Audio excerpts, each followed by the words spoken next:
예배를 사모하고 또 은혜를 사모하고 하나님의 축복을 기대하는 여러분들에게 놀라우신 주의 평강과 은혜가 또 여러분들의 자녀들 위해 또 여러분들이 기도하는 기도의 제목들 위해 여러분의 삶의 터전 위에 늘 함께하게 되시기를 주님의 이름으로 축원합니다. 우리가 살아가는 우리 이 세상이 우리가 발을 딛고 살아가는 이 세상이 그리 만만한 세상은 아닙니다. 참 힘들고 어렵고 언제 우리 앞에 위험이 닥칠지 알지 못하는 참 크고 작은 일들이 수시로 일어나는 이러한 삶의 현장 속에서 살아가고 있죠. 자그마한 불안한 거로 인해서 통신이 마비되고 통신이 마비되니까 권사님 통신이 마비 안 됐어요? 그쪽이 아니라서 아닌 게 아니라 그쪽이 KT를 안 써서 그러는 거죠. 이런 일들을 보면서 그런 일들이지만 그것뿐만 아니라 우리가 걷고 있는 우리가 발을 딛고 있는 오늘 걸어가는 그 발 밑에 지금 가스관이 다 배설되어 있기 때문에 언제 터질지 모르는, 그래서 항상 우리는 죽음이라고 하는 것을 담보로 하고 살아가야 되는, 참 뉴스 같은 데 보면 좀 상상하지도 못하는 이유 없이 사람을 죽이는 이런 일들을 보면서 우리 아이들이 그런 세상을 살아가야 되고, 또 한편 돌아보면 그런 세상에서 내가 목회를 하고 있구나 하는 생각을 하면 때로는 두렵기도 하고 떨리기도 하고 그래서 겸허하기도 하고, 그래서 돌아보면 주의 은혜가 아니면 한순간도 살아갈 수 없는 것이 우리의 삶의 처지가 아닌가 하는 생각해 봅니다. 이렇게 살기가 참 어려운 이 세상에서 우리가 아무리 힘들고 어려운 일을 당한다 할지라도 우리 곁에서 누군가가 도와주고 우리 곁에서 누군가가 위로해 줄 수만 있다면 그 어려운 고통도 좀 견뎌내기가 좀 쉬울 거예요. 그러나 반면에 이런 위기가 찾아오고 어려움이 찾아오는데 아무도 나에게, 내 주변에 아무도 사람이 없고 위로해 줄 사람도 없고 격려해 줄 사람도 없고 도와줄 사람도 없이 살아간다고 한다면 우리가 살아가는 게 얼마나 참 힘들고 벅차겠어요. 사실 육체적인 고통보다도 더 힘든 것들은 우리가 안에 가지고 있는 우리 정신적인 고통, 영적인 고통이 육체적인 고통도 물론 힘이 들지만 육체적인 고통보다도 훨씬 더 몇 갑절로 더 힘든 것이 우리의 마음의 병, 정신적인 병, 영적인 병 이런 거 아니겠어요? 그러나 아무리 힘들고 어려워도 누군가가 옆에서 격려해주고 위로해줄 수 있다면 힘든 것들을 극복하는 데 좀 도움이 좋고 힘이 날 거예요. 이제 그런 사람들을 가리켜서 참 힘든 과정에 있지만 어쩌면 그런 사람, 주변에 누군가가 있고 도와줄 수 있는 사람이 있다면, 격려해줄 사람이 있다면 그런 사람 우리가 어쩌면 행운아라고 이렇게 얘기해도 과언이 아닐 것이다. 물론 살아가는 것이 힘들긴 하지만 이런 면에서 본다면 오늘 중풍병자의 이 모습은 참 육신의 질병으로 인해서 고통받고는 있지만 그러나 주변에 이 좋은 사람, 도와주려고 하는 이 사람들이 네 사람 있다고 하는 것을 보면 어쩌면 이 사람은 육체의 고통 속에서 평생을 고통 속에 살아갔지만 그럼에도 불구하고 좀 행운아가 아닌가 이런 생각을 해보게 됩니다. 우리 천다솔 전도사님이 기도했던 것처럼 추수의 계절이 끝나고 이제 겨울의 계절, 장만했던 계절인데 우리 것들을 좀 나눠가면서 어려운 정말 우리 주변의 이웃들을 우리가 돌아볼 수 있는 것, 멀리 갈 것도 없고 우리 교회 안에서도 우리가 같이 살아가면서 정말 어려운들, 힘들고 어려운 사람들의 이야기를 들어줄 수만 있다면, 뭐 큰 거 아니고 뭐 물질로도 아니고 이야기를 들어줄 수만 있다면, 아니 어쩌면 해서 같이 옆에 있어주면 한다면 얼마나 좋을까. 이것이 어떤 면에서 교회 공동체가 아닐까. 다른 것에서 할 수 없는 교회 공동체. 여러분들의 얼굴 보니까 많이 힘든가 봐요. 표정들이 다 굳어 있어. 행복은 환경이 좋아서 행복해지는 게 아니라 행복해하면 환경이 좋아지고요. 감사하면 불평 것들이 사라지게 되는 거예요. 오늘도 우리 교회 안에서 힘들고 어려운 사람들도 말할 수 없는 만큼의 참 힘든 고통이 있다 할지라도 우리가 주님의 은혜 안에서 또 서로 형제 자매들끼리 우리가 모이는 작은 공동체 속에서도 그 모든 문제가 진짜 해결되고 우리 성전 밖에 나갈 때는 환한 모습으로, 기쁜 모습으로 문제가 해결되고 기쁨과 감격으로 돌아가는 그런 시간 되시기를 주님의 이름으로 축원합니다. 오늘 본문 말씀 우리가 많이 알고 있는 그런 말씀 중에 하나죠. 예수님께서 가버나움에 다시 들어갔다라고 하는 얘기는 예수님께서 이 공생애를 시작하면서 두 가지 큰 사역을 하셨어요. 제일 중요한 사역은 뭐냐면 제자 삼는 일이었죠. 예수님은 많은 사람들을 중요하게 생각하지 않았어요. 사실 예수님은 무리들에 대해서 관심이 별로 없었어요. 물론 무리들에 대해서 애정을 가지시고 무리들을 돌보시고 하지만 무리는 그렇게 아니에요. 제자들에 대한 관심을 덜 가졌어요. 제자. 그래서 저는 이 파고다교회를 목회하면서 어느 때는 참 행복한 때가 참 많아요. 참 많은 건 인원이 작은 인원이지만 큰 무리가 아니라 여러분들이 진짜 제자들이구나. 예수님의 참 제자들이다. 이런 생각을 할 때마다 참 마음이 기쁘더라고요.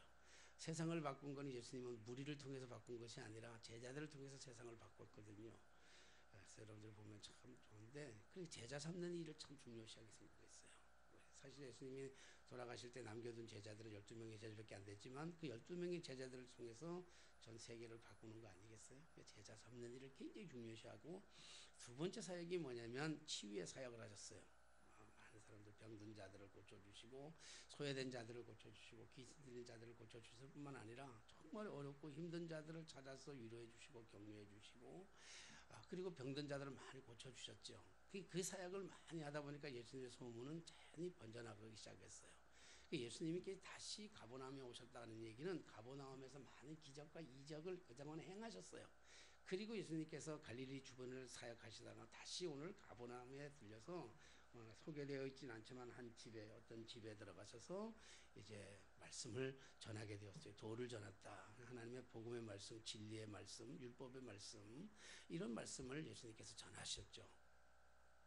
예수님께서 전하신다는 소식을 듣고 많은 무리들이 찾아옵니다. 사실 제자들과 무리들과의 다른 점은 뭐냐면 사실 제자들도 마찬가지예요.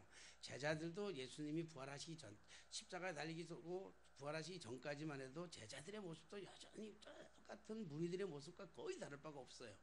세상의 관점을 가지고 세상적인 목적을 가지고 그래서 예수님께 와가지고 그 제자들이라는 사람이 주님의 나라가 임하게 되면 나는 우편에 전 사람은 왼편에 이렇게 앉아주세요.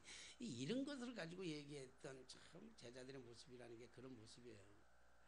그런데 어쨌든 제자들이나 말할 것 없이 무리들의 관심은 뭐냐면 예수님이 누구냐에 대한 그 관심보다는 중요한 것은 예수님의 표적을 따랐어요. 예수님의 이적을 따랐어요.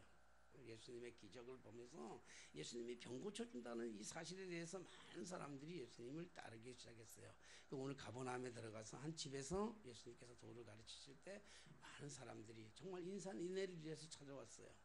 이 소문을 누가 들었냐면 이 중풍병자의 이 친구들일지 누군지는 모르죠. 친척들인지 모르지만 네 사람이 침상에 이 중풍병자를 메고 예수님이 계신 그 집으로 찾아왔어요. 오늘 성경 말씀처럼 찾아왔는데 사람들이 너무 많아서 문으로 들어갈 수가 없는 거예요.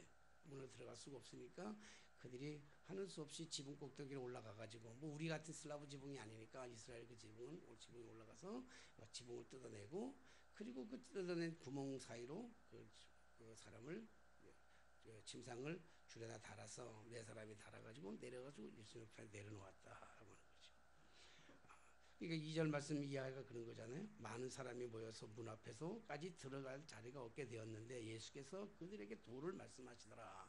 예수님께서 복음에 대한 말씀을 예수님의 사랑의 말씀을 전하고 있었어요. 그런데 3절에 보니까 사람들이 한 중풍병자를 네 사람에게 메워가지고 예수께로 올세. 무리들 때문에 예수께 갈 수가 없으므로 그 계신 곳에 지붕을 뜯어 구멍을 내고 중풍병자가 누운 상을 달아내리니 45까지 설교를 많이 했어요. 지금까지 이런 설교를 참 많이 했어요. 지붕을 뜯어내는 믿음 이런 설교를 참 많이 했죠. 지금까지는. 근데 여기에 누운 상을 달아내리니 5절 말씀 한번 읽어보실래요? 5절 말씀 같이 한번 볼게요. 5절 있습니다. 시작.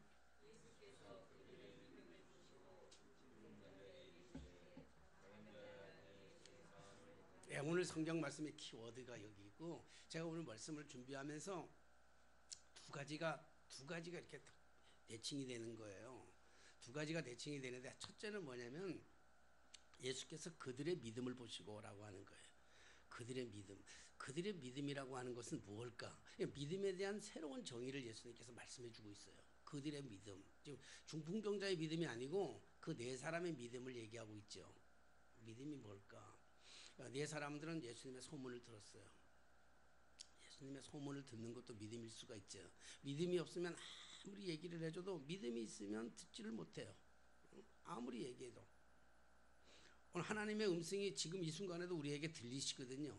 하나님은 끊임없이 하나님의 그 말씀은 쉬는 적이 없어요. 하나님은 졸지도 아니하시고 주무시도 아니하고 어제나 오늘이나 동일하게 여전히 말씀하셔요. 마귀의 일도 비슷해요. 참 마귀는요 졸지도 않고 주무시지도 않고 마귀는요 참 그러면서 우리를 넘어뜨리는데 방법이 늘 똑같아요. 참 여러분 보세요. 넘어뜨리는 방법이 우리를 속이는 방법이 다 똑같아. 근데 우리는 또 넘어지고 또 넘어지고 또 넘어진다고. 하나님의 말씀 마찬가지. 하나님은 우리에게 말씀하셔요. 사실은 우리가 지금 이 순간에도 우리가 각자에게 주님은 말씀하고 계셔요. 근데 우리가 듣지 못할 뿐이지요. 듣지 못하는 거예요. 그러니까 듣는 것도 믿음이에요. 듣는 것도. 들었어요. 말씀 듣고 그들이 예수님께서 병을 고치신다고 하는 이 사실을 듣고 믿었기 때문에 중풍병자를 메고 들고 침상에 들고 저들이 예수님께 나올 수 있는 거죠. 예수님께 나왔지만 사실 예수님에 들어갈 수 없어요. 그래서 그들은 지붕으로 올라가는 거예요. 지붕으로 올라가는 것도 믿음이에요. 믿음이 없으면 어떻게 지붕으로 올라갈 수 있었겠어요? 또 믿음일 수도 있어요. 그리고 지붕을 뚫었어요. 지붕을 뚫는다고 한다는 건 참 무모한 짓이지요. 무례한 짓이고, 그리고 그 지붕을 뚫으면 먼지도 떨어지고 흙도 떨어질 것이고, 그러면 그 집회의 분위기가 깨져 가니까 지붕을 뚫는 것도 참 무모한 짓이지요. 그러나 지붕을 뚫는 것도 우리는 믿음이 없이는, 강렬한 믿음이 없이는 그렇게 할 수가 없는 것이죠. 그리고 그 다음에 오늘 성경의 말씀 보니까 누운 상을 달아내리니 그랬어요. 지붕을 뚫어가지고 네 사람이 줄을 들고 붙잡고 내리는 거예요. 줄을 놓으면 안 되죠. 놓으면 큰일 납니다. 줄을 놓고 예수님 발 앞에까지 나왔어요. 예수님의 발 앞에 딱 놓으니까 이제 줄을 잡고 있을 필요가 없죠. 그 다음에 손을 놔야 돼요. 줄에 손을 놔야 돼요. 침상이 예수님 발 앞에 있는 거예요. 이 순간에 예수님께서 지금 이 순간에 뭐라고 말씀하냐면 그들의 믿음을 보시고. 그러니까 오늘 이 성경을 읽으면서 믿음의 새로운 정의를 우리 깨닫게 되는 거예요. 믿음이란 뭘까? 믿음이라는 것은 아까도 말씀드렸지만 들었던 것도 나아가는 것도 올라가는 것도 뚫는 것도 믿음이에요. 그러나 진짜 우리에게 나타나는 삶의 기적이 나타나는, 우리의 삶의 변화가 나타나는, 우리가 신앙생활하는 가장 중요한 것은 삶의 변화가 있어야 되는 거잖아요. 그리고 육체적인 변화가 있어야 되는 거예요. 기적의 삶이 있어야 돼요. 우리가 신앙생활하는 근본적인 목적이 뭐예요? 신앙생활하는 근본적인 목적이라고 하는 것은 변화가 있어야 되는 거 아니겠어요? 삶의 변화가 있어야 되잖아요. 우울했던 삶에서 기쁨의 삶이 있어야 되고, 병든 삶에서 나음이 있어야 되는 것이고, 뭐든지 변화가 있어야 되는 거 아니에요. 변화가 없으면 살아가는 삶이 정말로 따분하게 되고, 변화가 없으니까 신앙생활을 오래 해도 매너리즘에 빠지게 되고, 감격이 없고 기쁨이 없고. 우리 예수님의 신앙생활 한번 보세요. 처음 교회 올 때 얼마나 기뻤어요. 얼마나 좋았어요. 나올 때 기도할 때마다 참 초신자들의 기도는 하나님이 참 잘 들어요. 초신자들의 기도는 그 기도 쪽쪽 듣는데, 헌신자들의 기도는 오래돼서 그러는지 헝건해서 그러는지 아무리 기도해도 응답이 없는 것 같고 그럴 때가 있어요. 근데 조금은 괜찮아요. 그러니까 우리가 신앙생활하면서 변화돼야 되는데 변화가 잘 안 되잖아요. 근데 오늘 성경 보니까 그들의 믿음을 보시고, 들었던 것도 믿음이고 나아가는 것도 믿음이고 올라가는 것도 믿음이고 뚫었던 것도 믿음이에요. 그러나 정말 예수님께서 그들의 믿음을 보시고라고 하는 얘기는 언제 얘기하냐면 그들이 오는 과정을 다 살펴보시기도 하셨겠지만, 주님이 중요한 게 오늘 말씀하신 건 그들의 손을 놓았을 때예요. 오늘 손을 놓았을 때, 끈을 잡고 있던 손을 놓고 그 손을 놓고 그 중풍병자를 예수님 앞에 발 앞에 놓았을 때 예수님께서 그들의 믿음을 보시고 그랬어요. 그러니까 믿음이란 뭐냐? 믿음이란 냉정한 의미에서 우리가 정확하게 믿음을 얘기한다면 믿음은 내려놓음이에요. 내려놓으면 놓는 거예요. 내 손에서 놓는 거예요. 주님 앞에 맡기는 거예요. 온전하게 맡기는 거예요. 문제를 온전하게 맡기는 거. 온전하게 주님 앞에 맡길 때 주님의 기적의 역사가, 주님의 은혜가 그때 나타나는 거예요. 그래서 내 믿음이 내게 그들의 믿음을 보시고 그랬잖아요. 사랑하신 여러분, 우리가 신앙생활하면서 우리는 교회 오면서 문제를 가지고 나올 때가 많아요. 사실 교회 나오는 것 자체가 문제지요. 문제가 있으니까 교회 나와요. 문제 없다고 생각하는 사람들은 교회 안 나와요. 그래서 어떤 면에서 보면 교회는 대로에 있는 것보다, 근데 교회 이제 성장에 있어서 교회 성장을 얘기하는 거예요. 부흥을 얘기하는 게 아니라 교회 성장론에 있어가지고 교회 성장할 때 몫이 좋은 자리가 어디냐? 그러면 장사하는 사람들한테는 대로가 좋죠. 대로가. 그래서 잘 보는 데가 좋은데 교회는 큰 대로는 별로 안 좋대요. 교회는 큰 대로가 안 좋고 두 번째 골목이 좋대. 큰 대로에서 지난 두 번째 골목. 왜 그러냐 그랬더니 교인들의 심리가 죄성을 가지고 있기 때문에 교인들의 심리가 큰 돌에서 수들어가는 걸 싫어한다는 거예요. 교회 들어가는 걸 이상하게 생각하기 때문에 삥그리 돌아가는 경우가 많다는 거예요. 한편 가만히 생각하면 그런 거 있어요. 우리 안에 죄성이 다 있기 때문에 누구에게나 죄성이 있어요. 그래서 우리가 교회 올 때는 사실은 다 문제를 가지고 와요. 문제 없이 오는 사람 별로 없어요. 또 문제 없는 사람이 별로 없고 우리가 다 문제 없는 것 같아도요 앞에서 보면 다 문제 없는 사람 같이 보여요. 생글생글 웃기도 하고 화장도 하고 립스틱도 바르고 그리고 옷도 제일 좋은 옷 골라 입고 이렇게 와가지고 앉아 있는 모습 보면 다 문제가 없는 것 같아요. 부부간에 앉아 있는데도 다 어떤 교인들을 보면요 부부간에 앉아 있지만 같이 앉아는 같이 있어. 근데 오면서 차에 오면서 또 말싸움 와가지고 다투어가지고 아주 신경질 나가지고 이제 예배 드리면서 내내 생각해요. 보자, 나 예배만 끝나면 넌 당신 죽었다 이런 생각을 하면서 그렇게 예배 드리는 사람도 많다고요. 예배 드리러 올 때는 싸웠다 할지라도 예배당에 들어올 때는 풀고 들어와야 되는데 안 풀고 들어오는 거야. 그러니까 설교가 안 들어오는 게 많아. 그러니까 사실 우리 인생사 자체가 고난이야, 고난. 인생사는 우리가 지난번 말씀드렸던 것처럼 어느 임금이 그랬다 그러잖아요. 신하들을 불러다 놓고 학자들을 불러놓고 인생이란 뭐냐 물었다 그러잖아요. 그러니까 학자들이 모여가지고 한들 내 고민해가지고 한 10권의 책 집대성을 만들어가지고 인생이란 이런 겁니다. 그랬더니 이 왕이 한 얘기가 그건 너무 복잡해, 너무 힘들어. 그러니까 좀 줄여봐. 그래도 일주일 동안 막 고민해가지고 한 권의 책으로 만들었다는 거 아니에요? 한 권의 책으로 만들어가지고 인생이란 이런 한 권의 책가 이런 겁니다. 그랬더니 임금이 난 정사가 바빠서 그 읽을 시간이 없어. 인생이 뭘까? 그들이 또 모여가지고 막 10페이지짜리 만들었다는 게 인생을 10페이지짜리. 임금이 보면서 야 이것도 너무 복잡한데 참 무슨 말인지 못 알아듣겠어. 학자들이 고민해서 한자로 만들었다잖아요. 한자로 인생이란 괴로울 꽃장 하나다. 인생이란 괴로울 꽃장. 임금이 생각하면서 맞다. 인생이란 괴로움. 그래요. 인생이란 괴로운 거예요.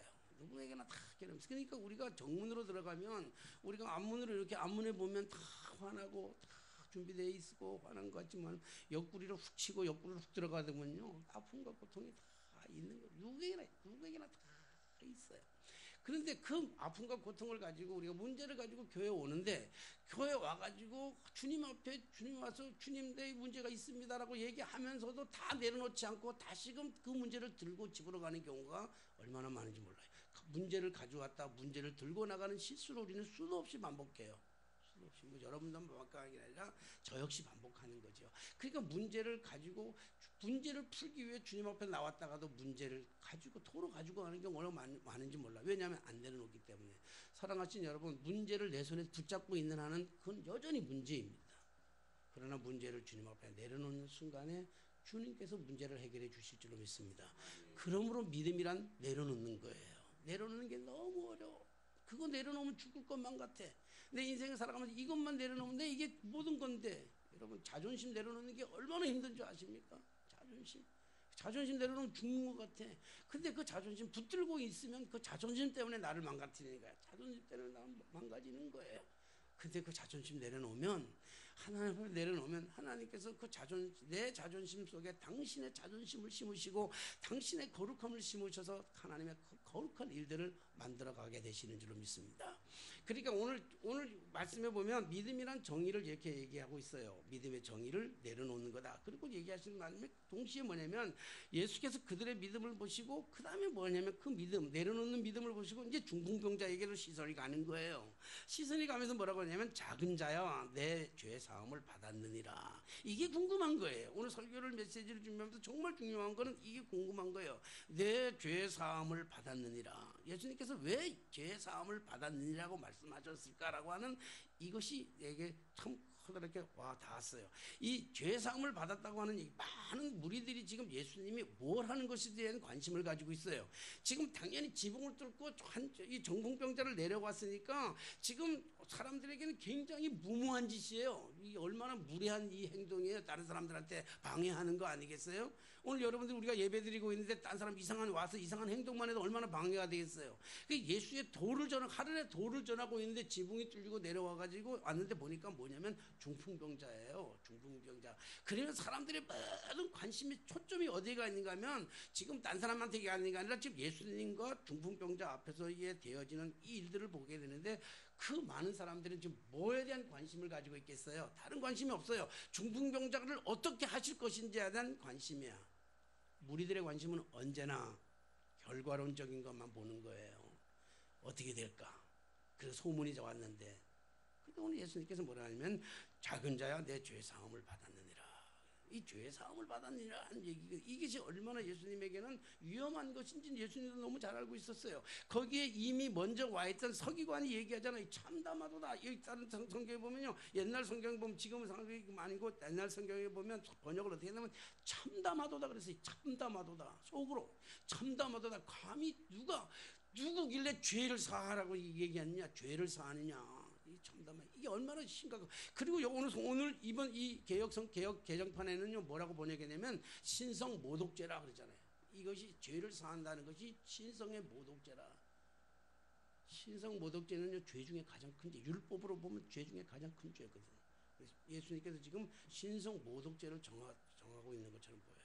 예수님은 왜 신성 모독죄를 저지를 만큼, 사실은 이 사건 때문에, 이 사건 이후에 예수님이 서기관들이나 바리새인들에 의해서 적이 되었고, 결국은 이 메시지 때문에 네가 감히 하나님의 아들이라고, 네가 신이라고 이래가지고 결국은 신성 모독죄로 인해서 예수의 죄명은 신성 모독죄라고요. 그래서 그거로 인해서 십자가에 못 박힌다고. 그럼 예수님께서 이 사람이 왜 예수님은 다 알면서도 이 얘기를 했을까? 성경은 이 부분에 대해서는 얘기하고 있어요. 오늘도 말씀하고 있지만 성경 전체가 그렇게 말씀하고 있어요. 오늘 여기에 뭐냐면 그들이 이제 예수님께서 그들이 속으로 이렇게 생각하는 줄 아시고 곧 중심에 아시고 이르시되 어찌하여 이것을 마음에 생각하냐. 중풍병자에게 내 죄 사함을 받으니라 하는 말과 일어나 상을 가지고 걸어가라 하는 말 중에 어느 것이 있겠느냐. 그러나 인자가 땅에서 죄를 사하는 권세가 있는 줄을 너에게 알게 하노라. 이렇게 얘기했잖아요. 인자가 땅에서, 여기서 인자라고 하는 건 뭐냐면 예수님을 가리키는 거예요. 예수님, 신성을 가지고 있지만 하나님 사람의 몸을 가지고 이 땅에 오신 인자, 예수님을 얘기하는 건데, 그 예수님이 땅에서 죄를 사하는 권세가 있는 줄을 너희로 알게 하리라. 오늘 제목을, 그래서 제가 제목을 예수의 주의 권세, 주의 권능이라, 능력이라 이렇게 얘기했는데, 많은 사람들이 주의 권세에 대해서는 잘 몰라요. 주의 능력만 사모하는 경우가 참 많아요. 그래서 주의 능력이 내게 임함으로 말미암아 내게 어떤 삶의 변화가 오고 내 문제가 해결되는 이런 것들을 경험하려고 하는 경우가 참 많아요. 능력을 사모해요. 근데 예수님에게는 권세가 있다는 거예요. 이 권세가 뭐냐면 인자가 땅에서 죄를 사하는 권세. 그러니까 오늘 이 본문의 말씀을 통해서 예수님이 어떤 분인지를 증명하려고 하는 이런 입장이죠. 예수님께서 마귀의 일을, 요한복음 8장 44절에 보니까 예수님께서 이 땅에 오신 목적이 뭐냐면 마귀의 일을 멸하러 왔다 그랬잖아요. 그러니까 예수의 사역은 마귀의 일을 멸하는데, 마귀 사단은 뭐냐면 죄를 짓게 하고 죄 속에서 우리를 머물게 하면서 죄의 속박을 시켜가지고 끊임없이 죄성을 가지고 괴롭히는 것이 이게 사단의 전략이란 말이에요. 죄의 지배를 한 자가 사단이라고 그러죠. 그런데 예수님께서 이 땅에 오신 목적은 사단의 일을 멸하기 위해서 이렇게 얘기해요. 그런데 그것은 오늘 이걸 보면서는 이해가 돼요. 그러니까 우리가 끊임없이 신학적으로 얘기한다면 예수가 누구냐고 한다면, 예수님께서는 이 땅에 인간의 죄 문제를 해결하시기 위해서 오셨다고 하는 것은 뭐 이해가 돼요. 우리가 알아요. 근데 오늘 우리 죄라고 할 때는 두 가지 죄가 있거든요. 두 가지가 있어요. 하나는 원죄가 있어요. 원죄. 우리와 상관없이, 내가 진 죄와 상관없이 있는 원죄라고 하는 거 우리 잘 알죠. 원죄라는 게 있고, 두 번째는 자범죄예요. 자범죄. 내가 스스로 정하는 죄예요. 알고 죄든 죄든 모르고 죄었든 죄든 실수로 죄었든 죄든 무의식 속에서 무지 중에 죄었든 부지 중에 죄었든 죄든 이 죄성을 가지고 있다고 죄를 짓는다고요. 그러니까 오늘 예수님이 죄 사함을 받아라 얘기했을 때 예수님이 원죄에 대해서 지적한 것 같지는 않은 것 같아요. 제가 말씀을 계속 읽으면서 보니까 원죄, 물론 원죄는 가지고, 사실 자범죄는 원죄에서부터 나오기 때문에 원죄를 끌어안고 있지만, 지금 예수님은 원죄를 타치하면서 얘기하는 게 아니라 자범죄를 얘기하는 것 같아요. 자범죄. 근데 이 자범죄를 얘기한다고 할 때 그때 궁금증이 생각이 나니까 너무 궁금한 거예요. 예수님께서 이 중풍병자에게 중풍병자에게 뭐라고 하냐면 죄 사함을 받으라고 했을 때는 너 저 문제를 해결해라. 이 문제거든요. 그러면 중풍병자가 무슨 죄를 그렇게 많이 졌을까? 이런 생각이 드네요. 평생을 살아가면서 중풍에 누워있던 사람이 무슨 사람은 누구의 마음을 그렇게 아프게 했고 누구의 뭘 했을까?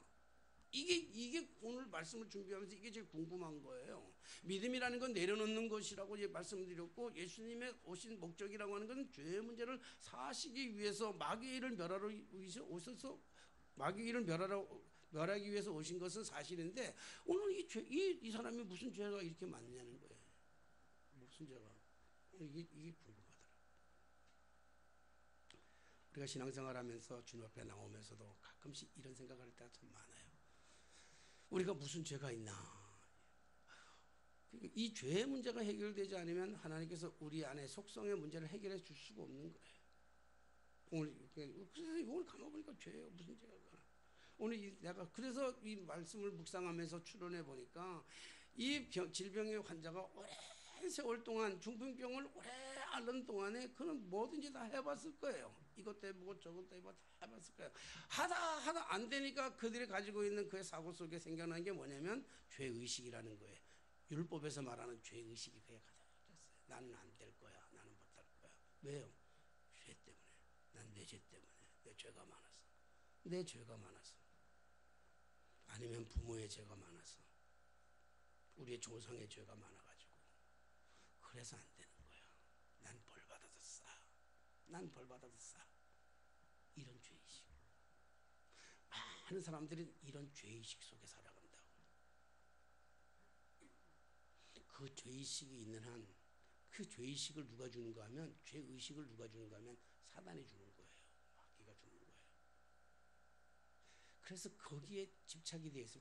그러다 보면 죄의식이 가득하다 보면 그 다음부터 생겨나는 게 참 많은 것들이 발생돼요. 고구마 줄기를 당기면 고구마가 여기저기 달려서 올라오는 것처럼, 그런 우리가 불평을 하는 게 문제가 아니에요. 누구를 불평한다 그럴 때요. 누구를 불평한다는데 불평 자체가 나쁜 건 아니에요.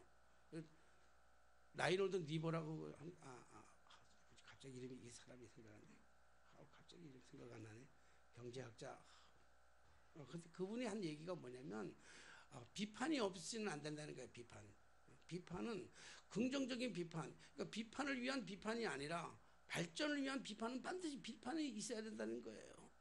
비판은 좋은 거예요. 우리 비판이 다 나쁜 것만은 아니야. 비판은 나쁜 건 나쁜 거지. 왜냐면 긍정적인 것을 위해서 더 한 걸음 더 나아가기 위해서 비판하는 건 좋은 일이에요. 근데 그 좋은 일임에도 불구하고 비판을 하기 시작하면 그 비판에 사단이 개입하기 시작하면 뭐가 되면 그 불평하기 시작하면 그 불평의 꼬리를 물고 또 꼬리를 물고 또 꼬리를 물고 계속 불평의 꼬리를 물게 된단 말이에요. 그게 문제란 말이에요. 그게 문제지. 비판하는 것 자체는 좋은 거예요. 긍정적인 위해서 비판이 없는 사회는 발전할 수가 없는 거예요. 비판 속에서 발전하죠. 설교를 해놓고 저는 설교를 해놓고 지금도 그래요. 설교학 선생이면서도 그래. 지금도 난 설교를 해놓고 집에 가면 또 후회해요. 왜 그때 이렇게 할 걸? 왜 그때 이렇게? 이게 없으면 그 죽은 거예요. 발전이 없는 거예요. 끊임없이 성도님들이 우리 목사님 설교 좀 아쉽다. 이렇게 하기 전에 저는 벌써 다 알아요. 오늘 설교 이렇게 했으면 좋았을 걸. 이러면 교인들이 안 조는 건데 왜 교인들을 졸게 만들었을까? 교인들이 조는 건 전부 다 목사 책임인 거 아세요? 어떻게 알았어요? 어떤 목사님이 하도 설교하는데 이 보이스 목소리가 모노톤이라서 설교 중에서 제일 잘 졸리는 게 뭐냐면 내용이 나빠서 조는 것보다 내용이 나빠서도 졸아요. 근데 더 조는 거 뭐냐면 모노톤. 나도 모노톤에 좀 가깝긴 해요, 사실은. 모노톤은 올라가서 쭉 간다든지 저음으로 쭉 간다든지 소리가 올라가서 쭉 가도요 큰 소리로 쭉 치면요 졸려. 올라갔다 고조장단이 이제 필요하죠. 어느 목사님이 근데 잘 졸린 거는 저음이야. 저음인데다가 내용도 안 좋았나 봐. 교인들이 졸았어. 지금 김집사한테 그랬어요. 김집사 저 박집사 좀 깨워. 그래서 김집사가 하는 얘기가 잠은 지가 재워놓고 왜 나보고 깨우라 그래. 그랬대. 그런 옛날 유머가 그렇다 그래요. 지금도 설교하면서 그런 얘기 생각해요. 발전이 하려면 비판도 있어야 돼. 스스로 비판도 굉장히 필요한 거예요. 근데 문제는 불평하기 시작하면 또 다른 고구마가 어쨌든 또 문제가 생기고 또 문제가 생기고 또 문제가 생긴다는 거예요. 오늘 이 중풍병자의 문제는 뭐냐면 단순하게 육체적인 질병의 문제만이 아니라 육체적인 질병만의 문제가 아니라 그가 가지고 있는 오랜 세월 동안에 가지고 있었던 그 죄의식 속에 쌓여있던 수없이 많은 것들, 불평, 원망, 다른 사람에 대한 책임 전가, 이런 것들이 그 안에 가득 찼단 말이에요. 여러분, 우리가 육체적인 이 중풍병자, 아무것도 신경 쓰지 못하는 중풍병자의 이 힘을 쓰지 못하고 소대면을 받아야 되는 이 중풍병자의 이 육체적인 고통도 말할 수 없는 큰 고통이지만, 그보다 더 큰 고통은, 그에게서 그보다 더 큰 고통은 그의 마음의 중심에서 있는 그런 이 여러 가지 복합적인 마음의 생각들이 훨씬 더 힘든 거예요. 그게 다 어디서 와요? 죄의식 속에서 온다는 거예요. 안 되는 것에서. 그 율법의 정신이거든, 그게 율법은. 그러니까 소경된 자에게 제자들이 묻잖아요. 예수님, 저는 누구의 죄입니까? 저 부모의 죄입니까? 저 사람의 죄입니까? 그 예수님이 답답해서 얘기하시잖아요. 부모의 죄도 아니고 자신의 죄도 아니고 저희를 통해서 하나님의 영광을 드러내기 위함이시느라 말씀하잖아요. 근데 율법 자체가 뭐냐면 그게 죄라고 말, 죄. 율법 자체가. 사랑하신 여러분, 우리가 세상을 살아가면서 많은 사람들이, 기독교인조차도 많은 사람들이 뭘 생각하는가 하면, 오늘도 주님 앞에 나오면서도 끊임없이 죄의식 속에 묻혀서 살아가는 사람들이 얼마나 많은지 몰라요. 죄의식이 가득하다 보니까, 자신의 죄의식이 가득하다 보니까, 이미 주님께서 십자가에 달려 돌아가셨는데 죄 때문에 돌아가셔서 우리를 해방시켰는데도 불구하고 죄의식이 가득하다 보니까 그 죄의식 속에서 남을 원망하게 되고 불평하게 되고 이것 때문에 핑계대고 저것 때문에 핑계대고 그런 거예요. 오늘 주님은 그 중풍병자에게 육신의 질병을 고쳐주기 전에 그 문제를 해결하는 거 아니에요. 작은 자야, 생각을 하나님은 생각도 아신다고. 마음의 생각, 서기관들이 생각하는 생각만이 아니라 누구에게 있는 생각도 다 아셔요. 창조주 하나님은. 그러면서 생각을 하시면서 뭐냐면, 죄 사함을 받아라. 너 안에 있는 그 가득한 죄성으로 인해 생겨났던 원망, 불평, 짜증, 그 모든 것도 다른 사람들에 대한 책임 전가, 이런 사람들. 그래서 안 된다고. 오늘 심지어 오늘 예수님 앞에 있어도, 예수님 앞에 나와 앉아 있으면서도, 누워 있으면서도 여전히 오늘 그의 마음속에는 안 된다고 생각하고 있었을 거예요. 나는 할 수 없어. 나는 구제불능이야. 친구들의 믿음 따라가긴 했지만, 친구 때문에 여기까지 왔지만 나는 안 된다고 생각했던 그의 그 심중의 중심을 보시고 주님은 말씀하시는 거예요. 작은 자야, 내 작은 자야, 죄 사함을 받았느니라. 우리 주님께서 하셨던 것은 죄의 문제를 해결해 주시는 거예요. 그리고 말씀하시잖아요. 그 다음에 뭐라고 얘기하시죠? 중풍병자에게 말씀하시되, 내가 내게 이르노니 일어나 내 상을 가지고 집으로 가라. 10절 말씀, 그러나 인자가 땅에서 죄를 사하는 권세가 있는 줄을 너희로 알게 하려 하십니다. 주님이 오신 목적, 죄의 문제를 해결하시기 위해서. 우리가 가지고 있는 원죄, 자범죄, 그 안에 다른 것을 해결할 수가 없어요. 우리는 마귀 싸워서 이길 수 없어요. 제대로 마귀를 우리가 싸워서, 우리는 마귀를 싸우려고 그러면 안 돼요. 싸움 자체가 안 돼요. 마귀하고는 싸워서 안 돼요. 사단하고는 싸워서 이길 수가 없어요. 마귀는 얼마나 강한지 몰라요. 어떤 인간이 마귀와 싸워서 이길 수 있을 것 같아요? 마귀의 권세가 얼마나 강한데, 사단의 권세가 얼마나 강한데. 루시퍼라고 그러잖아요. 구약성경에서는 사단의 정체를 갖다 루시퍼라고 그러잖아요. 루시퍼가 누구예요? 루시퍼는요, 천사들이었어요. 하나님을 시중전 천사예요. 반역해가지고 나왔어. 반역을 했어요. 여러분, 청와대 비서실장 하던 사람이 청와대 대통령을 반역을 했어요. 대통령을 반역해가지고 나왔으면 그 사람에게 그 실력, 기술, 능력 없겠어요? 사라지겠어요? 태권도 8단짜리가 태권도 도장하다가 나빠가지고 쫓겨났어. 그럼 밖에 나왔어. 그럼 태권도 8단 실력이 사라지겠어요? 안 사라져요. 절대로 안 사라져요. 거의 하나님을 대적하던, 하나님과 동등한 하나님을 대적했던 마귀의 세력이 사탄이에요. 그 권세 있는 것과 우리가 싸워서 이길 수 있다고요. 천만의 말씀. 마귀하고 싸우려고 생각하지 마세요. 마귀는 싸워서 이길 대상이 아니에요. 마귀를 대신 싸워줄 사람이 필요한 거예요. 대신 싸워줄 사람. 우리 다성이 어릴 때 동네 형한테 좀 많이 맞았어요. 많이 맞았어. 어느 날 똑똑하니까, 제가 우리 집에서 제일 똑똑했어. 제일 똑똑해가지고 말을 잘해. 그러니까 동네 형들하고 말을 잘하니까 동네 형들이 말하다가 말이 딸리면 어떻게 해요? 먼저 때려요. 그럼 내 집에 좀 맞봤어. 그런데 어느 날 내가 나가오지만요, 가다가 어떤 거 자기보다 훨씬 큰 애한테, 아빠 저 형이야. 그러면 걔한테 가서 막 때리더라고 말.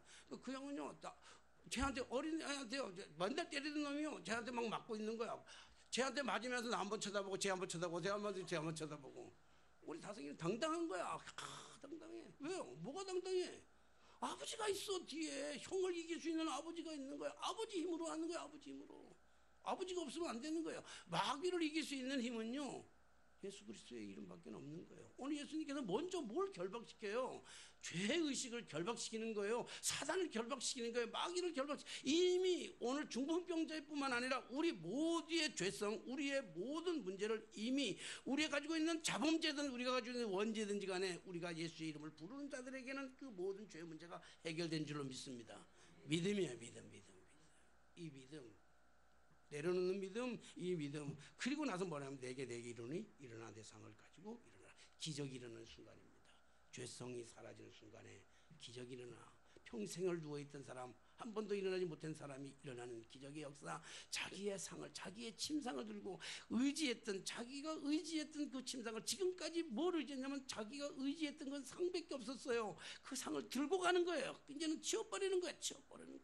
주님 안에서. 사랑하신 여러분, 믿음이란 뭐라 그랬어요? 내려놓는 거랬잖아요. 오늘도 여전히 우리의 인생사에 여러 가지 각가지의 문제들, 세상이 만만하지 않고 마귀는 끊임없이 우리를 시험하기 위해서 시험거리를 주고 우리를 넘어뜨리려고 해서 오늘 우리를 괴롭히지만, 그 문제를 해결하기 위해서 주님 앞에 나왔다가 또 들고 가시렵니까? 집에까지 또 가져가실래요? 오늘 이 시간에 다 주님 앞에 내려놓으시기 바랍니다.